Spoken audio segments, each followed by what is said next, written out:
am against it. It's this country, the country that you have so much disdain for, that allows you the right to speak your mind. It protects your right to be a whiny, indulgent, attention-seeking crybaby. But there is a dark underside here. He is whipping up and tapping into and pushing buttons that this man is playing fast and loose and footsie. All I can say this time to show is welcome to another week of, yes, this is really happening. God can use this man. Donnie was right. We were to blame. He had to be stopped. I'd have to be the one. Well, gentlemen, 15 months ago, they said this would not happen. Guess what happened? I've won the hearts of all Americans. And all your hard work is truly appreciated. We need some drinks to celebrate. May, would you hop up and get us some highballs? And none of that cheap crap we give the diplomats either. Gentlemen, as for that bill, don't worry about it. We'll just cut some herb program or something. Donnie, lighten up over there. You drink. That's my girl. Thank you, sweetheart. You're welcome. Sir, the president would like to speak with you. Correction. I'm the president. That's the former president. Remember that. That's right, sir. My apologies. David, good Lee. to see you. You too. Have a seat. I'm getting acquainted with your old digs here. Honestly though, there's a lot of things that gotta go. I think some nice new curtains, silk curtains, would definitely improve the atmosphere. I know an Asian guy down the street. Get a good deal. I'll give you his number. So, what brings you to my cabinet? Well, I just want to drop by and congratulate you. Despite how decisive a victory it was, I know how grueling the campaign trail can be. So I just wanted to stop by, pass the torch, and offer you some words of advice. Lee, with all due respect, have you seen your approval ratings? They're in the crapper. Maybe I should be giving you advice. Yeah. Maybe. Well, nevertheless, I know there's a certain awe and majesty that comes with the title, Mr. President. You shake hands, go to exotic locales, guest spots on late night. All those things are great, but what they don't tell you about is the physical and mental toll it would take on your being. The choices, the life or death decisions the American public doesn't know about. Having to speak to the families of our deceased military, tell a mother her youngest died valiantly, trying to acknowledge the heroism without making it sound like it was rehearsed or came from a script. There was a point where I tried to remember the names of every serviceman that died in the line of duty under my watch. At a certain point, it just got to be too mean to remember. The responsibility will wear on you. Anger, fear, paranoia, these things have no place in this house. Choices, the choices you make in that chair will echo for generations. Make good choices. That's it? Make good choices? Well, wasn't that enlightening? Maybe that's why you're a one-term president. It's the illusion of having more time. I have nothing but time. Lots of time. Lucky you. Well, Lee, I think we're gonna wrap this up. Don't you have some, ex-presidential things to do, like golf, fly fish, guest speaking, lottery tickets, something? Well, David, Lee, Mr. President, I wish you all the best.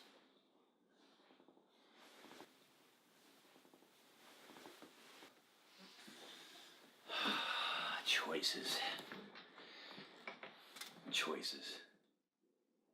May, are you making good choices over there?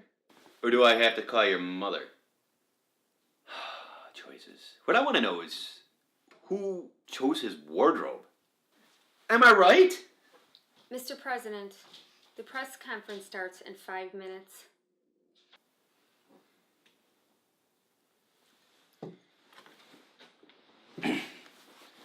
Thank you, darling. But I got a date with a urinal cake. I'll be back.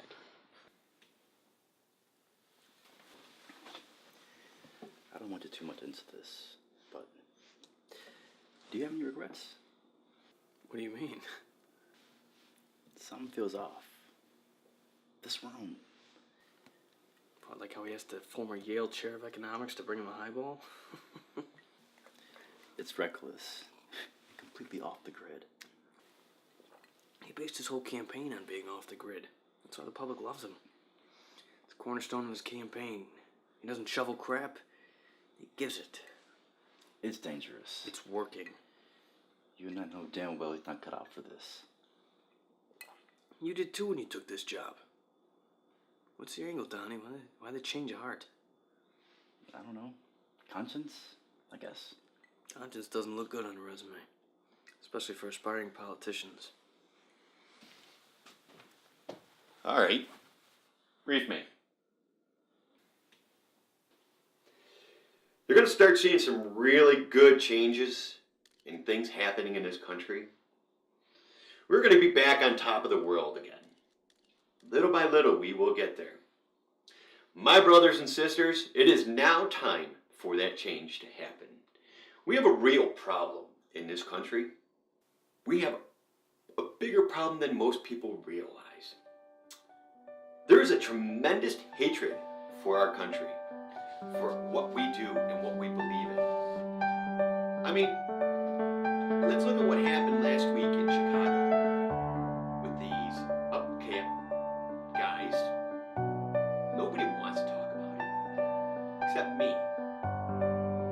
Nobody can say the words. But these radicalists, they gotta go. They got to go.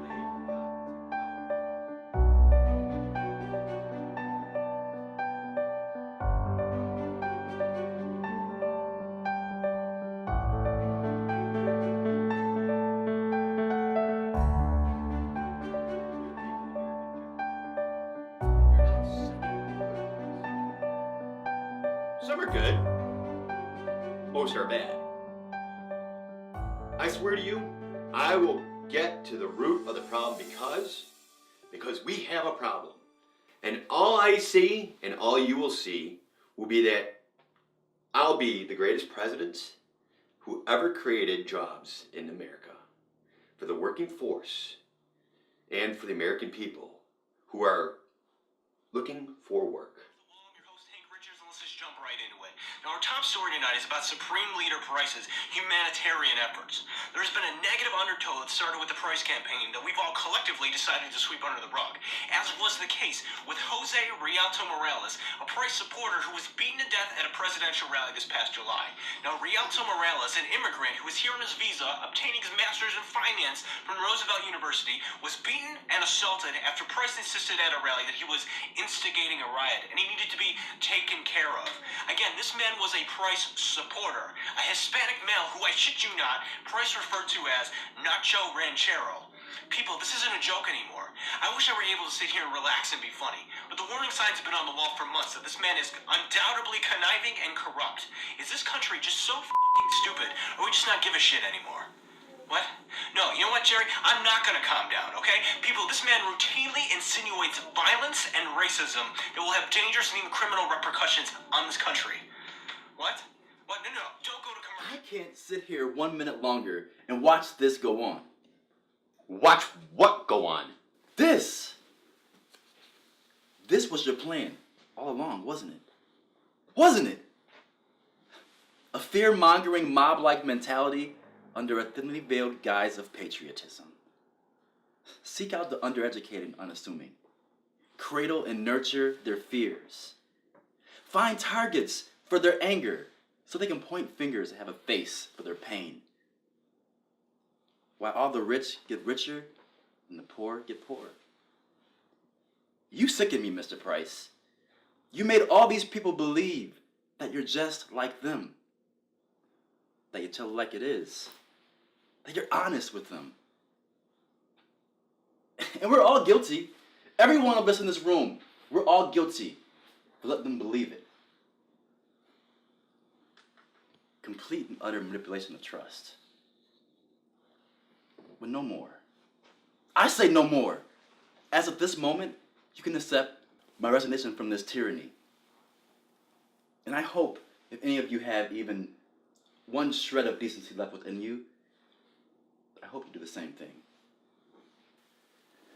The people need to know about this. Tomorrow morning, I'm going to the press.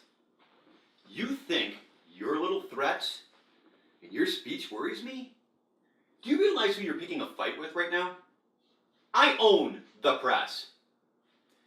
We'll let the people decide that. You've reached the point of no return there, Donnie. You walk out that door, you're going to regret it. What are you going to do? Rough me up? We're going to make an example out of you. I can confirm today that former presidential aide Donald J. Agolina had for a period of time been secretly working with a radical terrorist organization known as UKIP.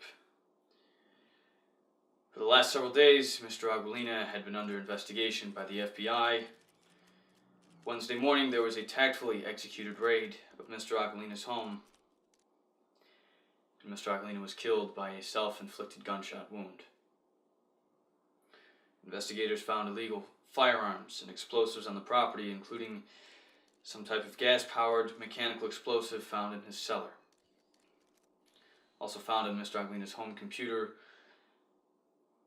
were email correspondences with UKIP leaders regarding a plan to attack the U.S. Senate. We'd like to acknowledge that President Price's intelligence and intuition was the sole reason we were able to take down this terrorist before any attack came to fruition. At this point, these are the only details I can share. Once we have new information as the investigation goes on, we will take questions and offer our complete transparency. Thank you. That was Press Secretary Bradley Vaughan issuing a statement from former presidential aide Donald J. Agolina. We now go live to Regina Cole, who's standing by. Regina, what can you tell us? Thank you, Rich. Sources close to President Price are telling us that he had, for quite some time now, been suspicious of Agolina's wrongdoing and was a key point in preventing the attack. And we're all guilty. Every one of us in this room, we're all guilty. Let them believe it. Bradley, excellent work out there. What's the matter? I'm sick to my stomach.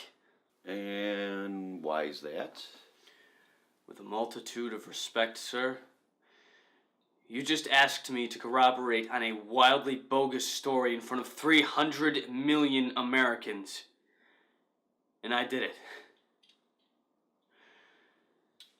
It was a bold-faced lie. He was a good man. He was a terrorist. He was a friend. Anyone against us is a terrorist. And that's the final word on that. You want me to tell you what he was? He was a sissy. He was just like the rest of those lame brains out there. He got what he deserved. Why is that so hard for you to see that? You know, he was right about something, though. The people will need a face to put their anger to. A symbol. You see, you can make a man's death work to your benefit. Kill a man, make him an example, and you frame his death in words so small for all these morons to understand. You see, people are stupid. They're sheep. Speak their language, they'll follow you anywhere. Especially the old farts on Capitol Hill. Like promising to keep more white men in office, and these people love me for it. They want to have a beer with me. I can nuke a children's hospital right now, and they would love me for it. These people think they have a voice, when it really is my hand up the back of their shirts, controlling them like puppets. Bradley, all of them are suckers. Come here.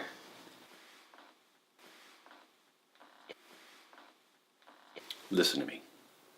You're my number one guy. Everything that happened with that jughead Donnie, well, that's the price of freedom. You gotta break a few eggs to make an omelet. Now, if you can't hack this, I'm sure I can find someone eager enough to take your place. I'm just gonna let you know, though, I don't think all the king's horses and all the king's men will be able to put you back together again. Good talk. I didn't sleep that night. I was too busy fixated on the door of my apartment, all the while waiting for the door to swing open and the hammer to fall. My eyes were opened for the first time, and then a deep feeling of anguish and regret came over me. I kept thinking about Donnie.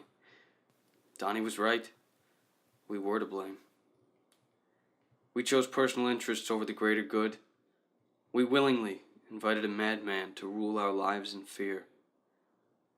He had to be stopped. I'd have to be the one.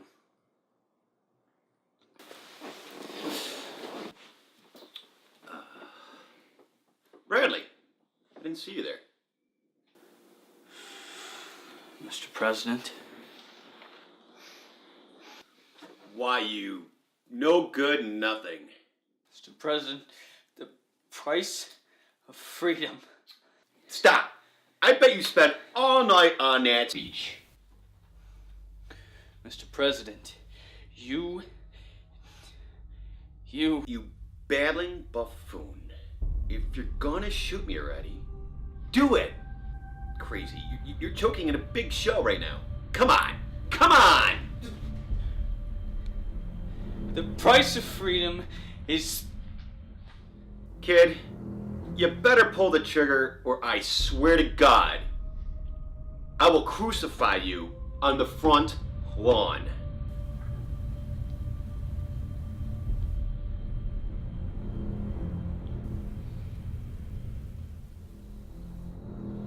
Bradley boy, I'm disappointed in you, especially in that speech. Let me help you out here. These people can't even tie their own shoes properly. And you want to trust them with absolute freedom? I don't think so. I will make that decision for them. I will give them that opportunity.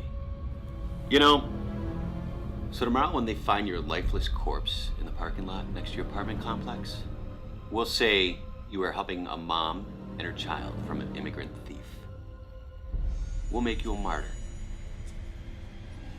They'll all believe me. That is the price of freedom. Mr. President? Mr. President? Not now. Sir, it's an emergency. I need you to turn on the TV right now.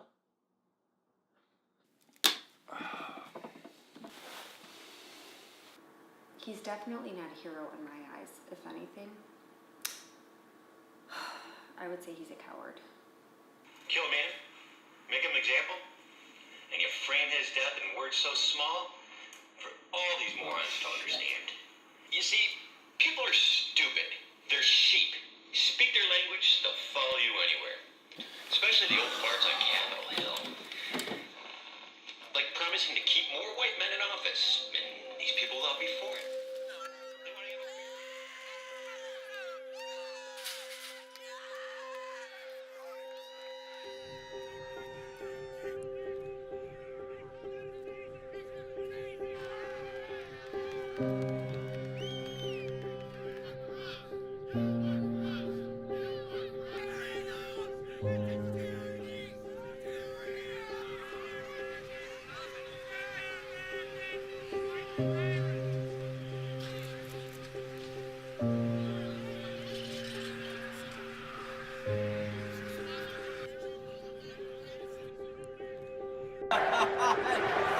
That's awesome.